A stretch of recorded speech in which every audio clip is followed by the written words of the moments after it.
All right, this is a solar powered LED light.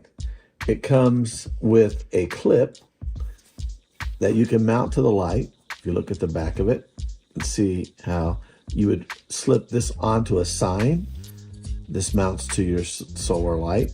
And then what the idea is, according to the manual, that you can put it on a sign, like a stop sign or any sign that you want to be illuminated at night.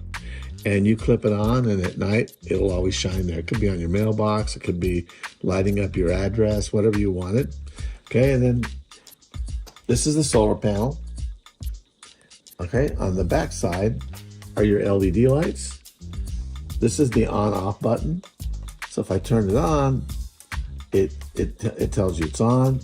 If I flip it over, like as if it's going to go on a sign, like so much like this, you know, like that. If I put my hand over it at night, it automatically comes on. During the daylight, it's off.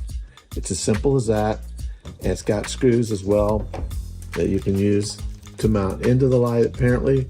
Also, it's got screws to go into wood walls or into masonry. And there you go.